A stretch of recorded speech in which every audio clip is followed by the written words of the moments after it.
Hello everyone, welcome to science and mathematics world.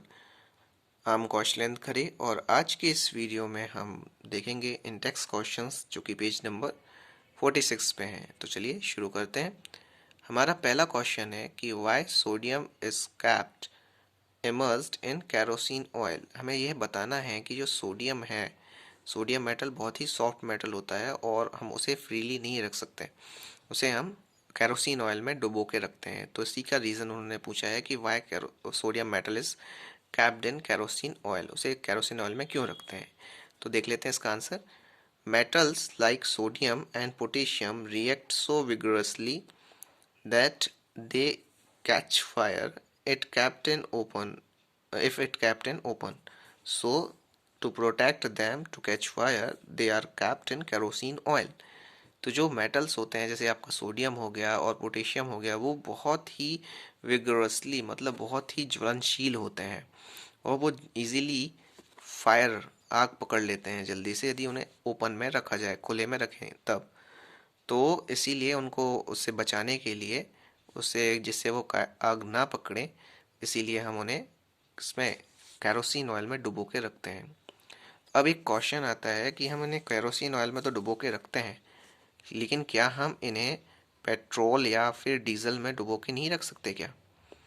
तो इसका answer है नहीं, हम इन्हें पेट्रोल और डीजल में डुबो के नहीं रख सकते, क्योंकि पेट्रोल और डीजल जो होते हैं, पहली बात वो बहुत ज़्यादा कॉस्टली होते हैं कैरोसिन की अपेक्षा।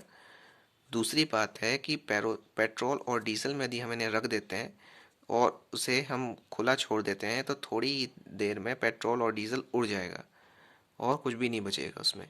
तो इसीलिए वो उसे हम पेट्रोल और डीजल में नहीं रख सकते, इसे हमें कैरोसिन ऑयल में ही डुबो के रखना पड़ेगा। तो चलिए चलते हैं सेकंड क्वेश्चन की तरफ। आई होप आपको समझ में आ गया होगा पहला क्वेश्चन। क्वेश्चन नंबर 2 में लिखा है कि write a equation for the reaction of iron with steam और second calcium and potassium and with water. तो हमें इसमें दो इक्वेशंस लिखनी है। पहली है कि आयरन विद स्ट्रीम, आयरन को स्ट्रीम के साथ, भाप के साथ जब मिक्स करते हैं तो क्या होता है, कैसी रिएक्शन होती है, वो लिखना है। और सेकंड जो है उसमें हमें बताना है कि कैल्शियम और पोटेशियम को जब वाटर के साथ मिक्स करते हैं तो क्या होता है। तो चलिए देख लेते हैं। Iron react with steam to form iron oxide and hydrogen. जब हम आयरन को किसी स्ट्रीम से रिएक्ट करते हैं तो हमें क्या बनता है, आयरन ऑक्साइड बनता है और हाइड्रोजन गैस निकलती है। इसकी रिएक्शन इस तरह से रहेगी कि यदि हम यहाँ पे ऐसे देख लेते हैं कि Fe मीन्स होता है आयरन और H2O मीन्स होगा स्ट्रीम और वाटर। वाटर का जो फॉर्म होता है वो ही एक गैसियस फॉर्म है जो वाटर का, वही एक स्ट्रीम है और इसीलिए हम यहाँ पे वाटर ही लिखेंगे, तो H2O लिखते हैं। और फिर जब हम इसकी रिएक्शन कराते हैं तो क्या बनेगा, Fe3O4 जो कि है आपका फेरिक ऑक्साइड, जिसको बोलेंगे हम आयरन ऑक्साइड। आयरन ऑक्साइड है ये और हाइड्रोजन गैस निकलती है तो हाइड्रोजन गैस निकल गई। अब यहाँ पे देखते हैं कि हम किस तरह से इसे बैलेंस करेंगे। यहाँ पे देखिए 3 है यहाँ पे, तो इसीलिए इसमें यहाँ पे हमने 3 लगाया है, यहाँ भी लगा सकते हैं, ठीक है। और Fe3O4 है तो O4 को बनाने के लिए हमें यहाँ पे क्या करना चाहिए, यहाँ पे यदि हम यहाँ पे 4 बना दें, 4, तो ये बैलेंस हो जाएगा। यहाँ देखिए यहाँ पे भी हमने 4 लिखा हुआ है पहले ऊपर, और यहाँ पे हमने आपको समझाने के लिए इसे फिर से लिखा था।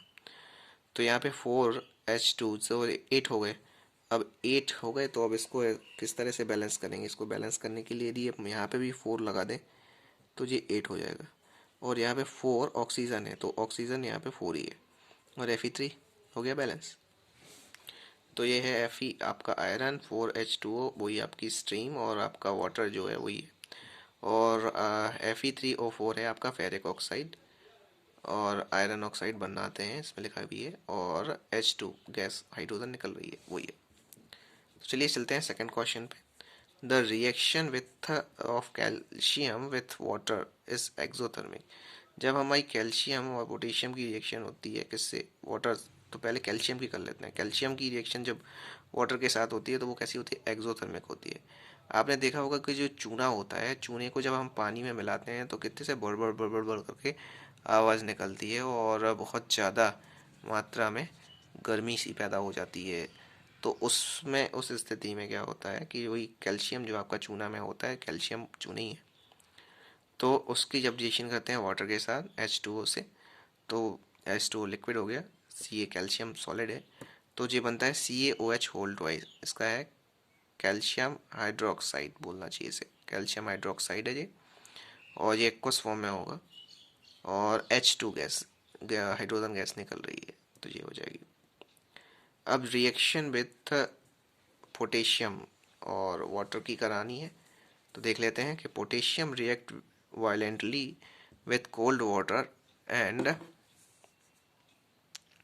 its reaction is so buoyant and exothermic that it catches fire।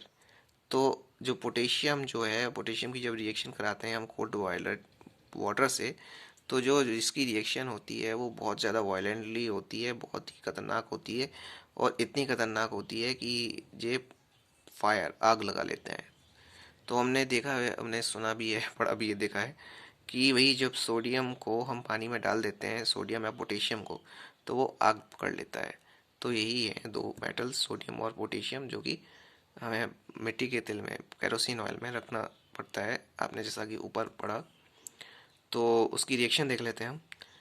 2K solid form में रहेगा और इसकी रिएक्शन करा रहे हैं हम वाटर के साथ H2O, तो इससे बनेगा KOH पोटेशियम हाइड्रोक्साइड, तो इसको बैलेंस करने के लिए यहाँ पे 2 लगा दिया था, और प्लस H2 गैस, और हीट एनर्जी निकल रही है।